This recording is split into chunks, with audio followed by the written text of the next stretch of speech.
The skyline of the city blurred into a series of grays and golds as the afternoon sun dipped lower.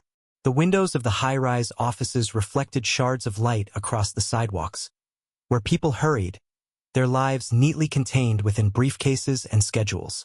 On the 27th floor of a glass and steel tower, Evelyn Hart sat at her desk, her fingers curled around a cold cup of coffee. The hum of the office was relentless. Phones ringing, footsteps tapping, voices low and clipped. Evelyn's gaze wandered to the floor-to-ceiling windows that framed the city, a concrete maze where ambitions bloomed and wilted in equal measure. She was 32, with dark auburn hair pulled into a precise bun, and eyes that once held the spark of dreams but now reflected exhaustion. Her tailored navy blazer fit her perfectly, her wristwatch gleamed understatedly, and not a thread was out of place. She knew her appearance was a message. Competent, controlled, efficient. The only cracks were the ones she felt inside. Fractures she carefully hid behind a veneer of professionalism. For 6 years, Evelyn had worked under Lawrence Keating, a man whose presence seemed to charge the very air around him. At 57, Lawrence was worth over $750 million, a self-made titan who navigated the world with relentless focus. His reputation was whispered through corridors, his approval a currency that many sought but few earned. Lawrence dressed in the effortless style of someone who understood power: smart casual blazers, subtly expensive watches, and polished shoes that never scuffed. He was meticulous about details. He noticed jewelry, the cut of fabric, the weight of a pen in someone's hand, but he never commented. Instead, he filed those details away, assessing and evaluating in silence. His two voices were well known among his employees: the soft, kind timbre reserved for outsiders and subordinates, and the fast, sharp tone for those he considered equals, those who, like him, understood the demands of success. And Evelyn, though not quite inside his inner circle, existed close to its edge. She was efficient, reliable, but never close enough. That elusive trust was something she'd never quite captured. Her phone buzzed. Lawrence. Conference room. Now. The message was curt. Evelyn's heart thumped against her ribs as she set the coffee down, untouched. She smoothed her blazer, adjusted the watch on her wrist, and took a breath. Her heels clicked softly against the marble floor as she made her way to the conference room, each step a practiced rhythm. In the world of Lawrence Keating, hesitation was a weakness. Assumptions were failures waiting to happen. The conference room was a stark expanse of glass and chrome. Lawrence stood at the head of the table, his hands resting on the back of a chair. Sunlight edged his profile, turning him into a silhouette, broad-shouldered, poised, formidable. He was speaking in low, measured tones to a man Evelyn didn't recognize, someone dressed in a dark suit that whispered old money and quiet influence. As Evelyn entered, Lawrence's eyes flicked to her, assessing. His gaze lingered on the clasp of her bracelet, a silver band her grandmother had given her, before returning to her face. He gave the barest of nods. "Evelyn," he said, his voice in the softer register, the one reserved for ordinary people. "We have a project that requires immediate attention." She took her seat, back straight, hands folded. "Of course." The man beside Lawrence glanced at her, his face unreadable. There was something in his eyes, curiosity perhaps, that made Evelyn's skin prickle. She didn't know who he was, but his presence felt significant, like a storm cloud on the horizon. Lawrence leaned forward slightly. "I need you to prepare a full market analysis of the Hillcroft acquisition. 24 hours. I want actionable insights, not theories." Her heart quickened. The Hillcroft acquisition was a sprawling mess, a labyrinth of contracts, properties, and stakeholders. 24 hours was a cruel timeline, but she nodded. Understood. He studied her for a moment, his expression inscrutable. "I'm not asking what you think about it, Evelyn. I want to know what you're going to do." The words stung, a reminder of the boundaries she hadn't crossed. Lawrence's world was one of action, not contemplation. Thinking was a luxury. Doing was the currency of survival. She swallowed and nodded again. I'll get it done. Lawrence's gaze lingered a moment longer before he turned to the man beside him. This is Evelyn Hart. She's reliable. The words should have been a compliment. Instead, they felt like a cage. The man smiled faintly. Reliability is rare. Evelyn forced a tight smile. I try to live up to expectations. Lawrence's eyes flicked to her once more, something unreadable behind his sharp gaze. Then he straightened, signaling the meeting was over. Don't try, Evelyn. Do. She stood, her hands cold. As she left the room, her mind raced with the impossible task ahead. But beneath the focus, something else gnawed at her. The emptiness of being just another reliable cog in Lawrence Keating's machine. What happens when being reliable isn't enough? Back at her desk, the city stretched out before her, indifferent and infinite. She glanced at the photo tucked behind her monitor. A younger version of herself, beaming in cap and gown, her parents' arms wrapped around her. A time when everything seemed possible, when her ambitions were fueled by hope, not fear. A knot formed in her throat. Somewhere along the way, she'd lost that part of herself. The girl who believed she could change the world had been replaced by a woman who was terrified of failing. Her phone buzzed again. Another message from Lawrence. Lawrence, remember, no assumptions. Her hands shook slightly as she set the phone down. She felt like she was on the edge of something, a precipice where one wrong step could send her tumbling. She didn't know how much longer she could keep walking this line without falling. And she had no idea that fate was about to push her in a direction she never could have predicted. The hum of Evelyn's computer filled the quiet of her office. Data sets flashed across the screen, reports, property evaluations, projected market trends. The Hillcroft acquisition was a tangled web of assets and liabilities, each layer revealing more complexity than the last. She felt like she was drowning, the numbers blurring together, the weight of the 24-hour deadline crushing her shoulders. Her mind churned, the clock ticking relentlessly. The pressure was familiar, almost comforting in its predictability. But beneath it, there was a growing unease, a gnawing sense that she was running on a treadmill, pushing forward but getting nowhere. Actionable insights, not theories. Lawrence's words echoed in her mind. He never asked for her thoughts, only her conclusions. And yet, she still wondered, what if my instincts are wrong? What if everything I've worked for collapses with one bad decision? Her phone buzzed on the desk, the screen lighting up with an incoming email. Subject: Urgent Hillcroft Review. From Lawrence Keating. She opened it with a tight jaw, steeling herself. Evelyn, ensure your analysis includes contingencies for market volatility. We can't afford assumptions. The word stabbed at her. Assumptions. A reminder of the one time she'd slipped, a year ago during a major presentation. She'd begun a sentence with, I assumed that. And Lawrence's cold fury had descended like a thunderclap. He hadn't yelled, he didn't need to.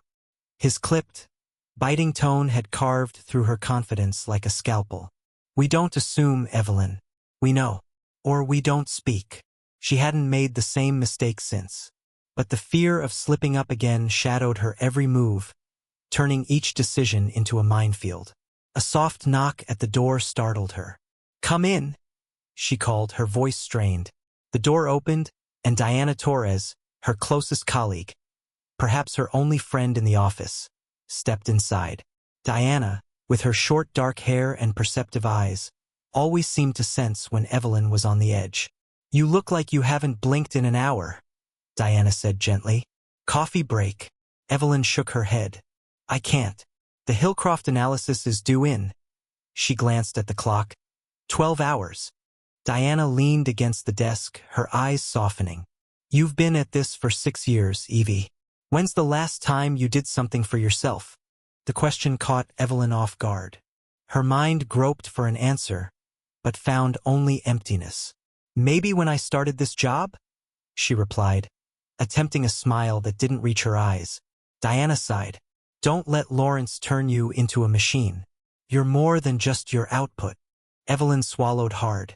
I don't have a choice. You do, Diana said softly. You just don't believe it yet. The words settled like a stone in Evelyn's chest. She wanted to believe Diana, but the fear of stepping out of line, of disappointing Lawrence, of failing, kept her rooted in place. Diana pushed off the desk and walked to the door. "I'll be around if you need me," she said. "Just don't forget who you are, okay?" Evelyn nodded, but the knot in her throat tightened. As the door closed, the room felt colder, the walls pressing in. She turned back to the screen, the spreadsheets swimming before her eyes.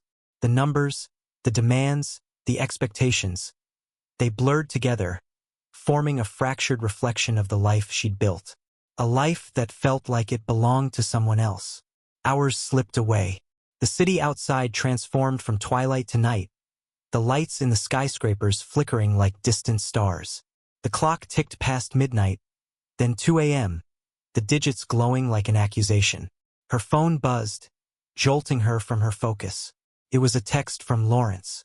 "Lawrence, how's the progress?" Her fingers hovered over the screen. The analysis was almost ready, but a wave of doubt gnawed at her confidence. She rechecked the data, cross-referenced the reports. Everything seemed solid, but the fear of missing something critical wrapped around her chest like a vice. "Don't assume." "No." She hesitated, her pulse quickening. Then, before she could stop herself, she typed back, "Evelyn, almost done. Finalizing now." The reply came almost immediately. "Lawrence, I'm sending you something. Read it. We'll discuss in an hour." Her inbox pinged with a new email. The attachment was a scientific paper on market psychology, dense with terminology and analysis.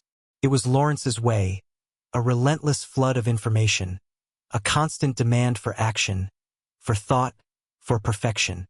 She skimmed the paper, the words blurring together in her fatigue. Her mind screamed for rest, but she forced herself to stay sharp. She couldn't afford to falter. Then, a sentence caught her eye. In high-pressure environments, individuals often lose the ability to distinguish between action and reaction, mistaking movement for progress. The words hit her like a physical blow. Was that what she'd become?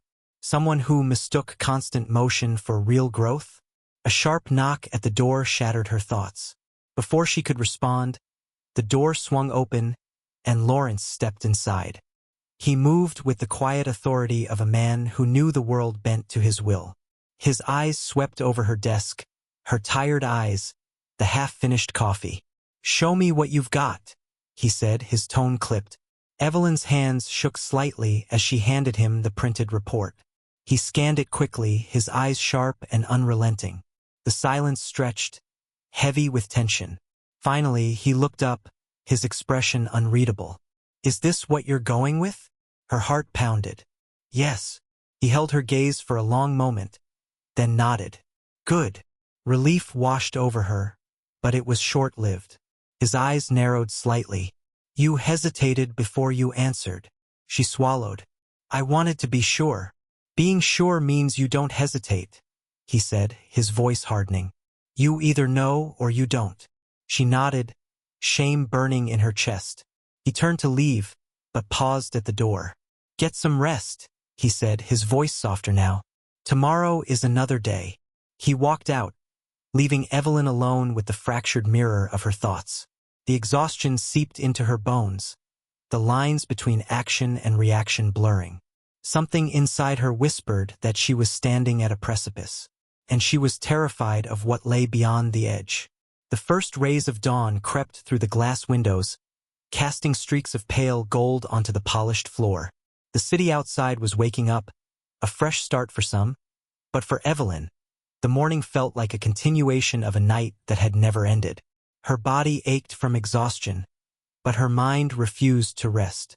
She sat at her desk, her report for the Hillcroft acquisition complete, the printed pages stacked neatly in front of her. The numbers and analysis were solid, precise, everything Lawrence had asked for. And yet, a persistent, gnawing doubt refused to leave her. She leaned back in her chair, staring at the ceiling, the cracks in her confidence spreading wider. Is this all there is? Her phone buzzed, the sharp sound cutting through the silence. She picked it up, her heart skipping a beat when she saw Lawrence's name. "Lawrence. Meeting in 15. Be ready. She exhaled slowly, brushing a stray lock of hair behind her ear. She checked her reflection in her computer screen. Composed, professional, but with shadows beneath her eyes that even the best concealer couldn't hide. The image was like a mask she'd forgotten how to remove. The conference room was already filling with the hum of conversation when Evelyn arrived. The key players were there. Senior analysts, project managers, and Lawrence, standing at the head of the table, his presence magnetic and unyielding.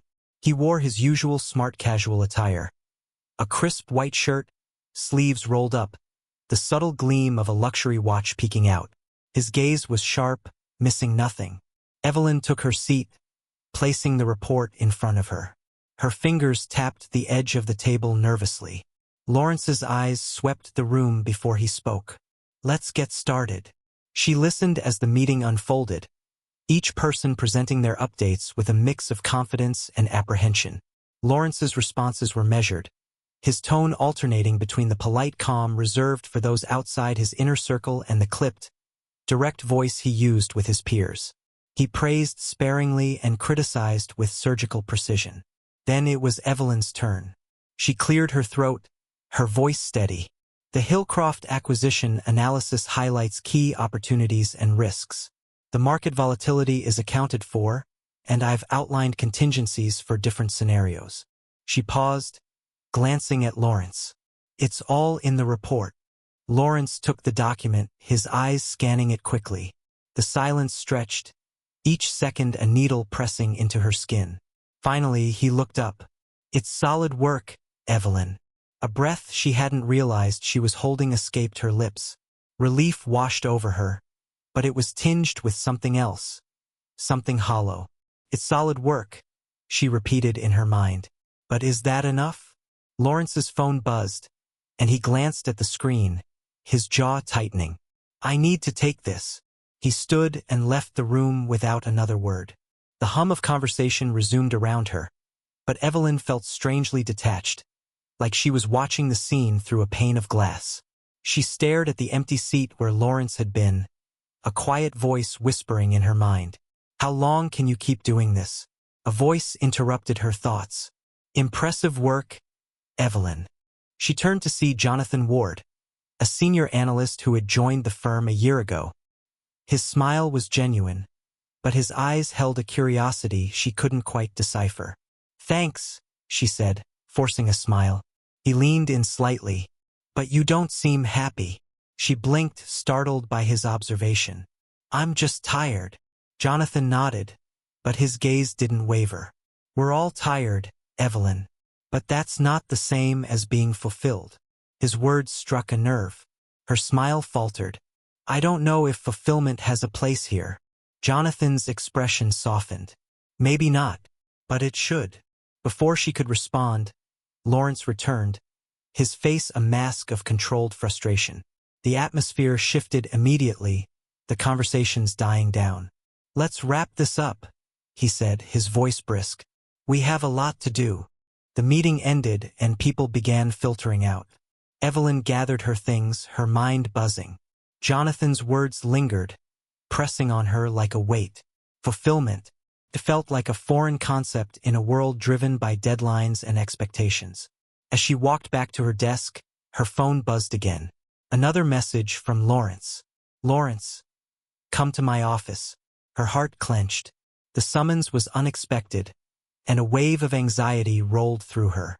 She took a steadying breath and made her way to the corner office, the glass walls offering a sweeping view of the city below. Lawrence was behind his desk, staring out the window.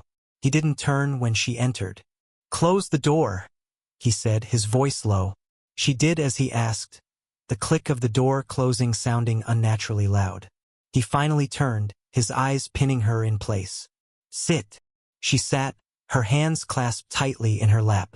You did well today, he said, his voice measured. The analysis was thorough.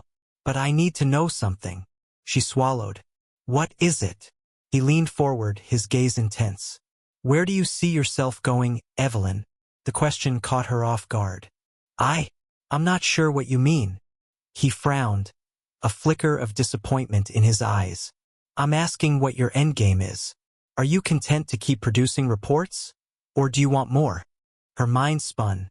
For years, she'd thought the goal was to keep moving forward, to keep doing what was asked of her. But now, faced with the question, she realized she didn't have an answer. I want to succeed, she said finally. He nodded, but his eyes narrowed. That's vague. Success is a result, not a plan. What are you going to do to achieve it? The words echoed in her mind, the same demand for action, for certainty. But the more she searched for an answer, the more lost she felt. I don't know, she whispered, the confession slipping out before she could stop it. Lawrence's jaw tightened, his disappointment evident. He leaned back in his chair, the distance between them growing. Figure it out, he said coldly, or you'll stagnate. And stagnation is failure. The words stung, a cold truth she'd been avoiding for too long. She stood, her legs unsteady. I'll think about it. He didn't look at her as she left, his attention already back on his computer. The door closed behind her, the sound echoing through the hollow ache in her chest. Back at her desk, she stared at the city beyond the windows. The question loomed over her, suffocating in its simplicity. Where are you going? She didn't know, and the cracks in her foundation widened. The winter afternoon sun cast long shadows through the office windows, turning the city outside into an abstract blur of steel and glass. Evelyn sat at her desk, staring blankly at the blinking cursor on her screen. Lawrence's words from their meeting echoed relentlessly in her mind. Figure it out, or you'll stagnate, and stagnation is failure. She had spent 6 years in this office, giving everything she had to be efficient, reliable, and perfect. But now, with the question of her future hanging over her, the world she'd built felt like a trap. She couldn't remember when her work had last made her feel alive, and the realization gnawed at her insides. A soft chime from her phone jolted her from her thoughts. A new email. From Lawrence Keating. Subject: Immediate action required. She opened it, her stomach twisting. The email contained another attachment, a dense market report, accompanied by a terse note. I need a summary of this report by 5 p.m. No assumptions, just action. Her eyes skimmed the text, but the words blurred together. The pressure in her chest grew tighter, the sense of suffocation threatening to overwhelm her. She closed her eyes, forcing herself to breathe. A knock at her door made her flinch. Evelyn. Diana's voice was gentle, cautious. Come in, Evelyn said, trying to steady her voice. Diana stepped inside, her brow furrowed with concern. You okay? You look like you're about to faint. Evelyn let out a humorless laugh. I feel like I might. Diana closed the door behind her and sat on the edge of Evelyn's desk. What's going on? Evelyn hesitated. For years, she had bottled up her doubts and fears, presenting a facade of unshakable competence. But now the cracks were too deep to hide. Lawrence asked me what my endgame is, she confessed. And I had no answer. Diana's eyes softened. He's pushing you too hard. You've been carrying this load for too long. Evelyn shook her head. It's not just the work. It's me. I don't know who I am outside of this job. I don't know what I want. Diana reached out and squeezed her hand. It's okay not to have all the answers, Evie. But you can't keep living like this, always one step away from breaking. The words struck a chord deep within her. A wave of emotion rose, hot and suffocating. I'm scared, Diana, she whispered. If I stop moving, if I stop doing, what if everything falls apart? Diana's voice was gentle but firm. What if it doesn't? What if stopping is the only way to figure out what you really want? The question lingered in the air, heavy with possibility. Evelyn's eyes filled with tears, the weight of years spent running in place finally crashing down on her. A sharp ping from her computer broke the moment. Another message from Lawrence. Update. The word was a knife, slicing through her fragile resolve. Her vision blurred with tears, and the weight on her chest became unbearable. I can't do this anymore, she choked out. Diana's eyes widened. Evie, I need to get out, Evelyn said, her voice trembling but resolute. "I need to breathe. I need to find myself again." Diana squeezed her hand tighter. "Then do it. I'll cover for you. Just go." For the first time in years, Evelyn let go of the need to be perfect. She grabbed her coat and bag, her hands shaking, her heart pounding. The walls of the office felt like they were closing in, and she knew if she didn't leave now, she never would. "Thank you," she whispered to Diana. Diana smiled, tears in her own eyes. "Go find yourself, Evie. I've got your back." The cold air hit her like a wave as she stepped onto the street. The sounds of the city, honking horns, footsteps, distant conversations, were a chaotic symphony, but they felt real, alive. She walked without direction, the wind biting at her cheeks, her breath clouding in front of her. She ended up in a small park nestled between two skyscrapers. The bare trees stood like sentinels against the winter sky, their branches etched in stark lines. Evelyn sank onto a bench, the cold seeping through her coat. For the first time in a long while, she allowed herself to simply be. No deadlines, no expectations, just the sound of her own heartbeat, the rush of blood in her ears. Her mind drifted back to her younger self, the girl who had graduated with dreams of making a difference, of finding fulfillment. That girl had been full of hope, eager to explore, to learn, to grow. Where had she gone? Tears streamed down her cheeks, but they felt like a release rather than a defeat. The pressure, the fear, the exhaustion. All of it poured out of her, leaving her hollow but lighter.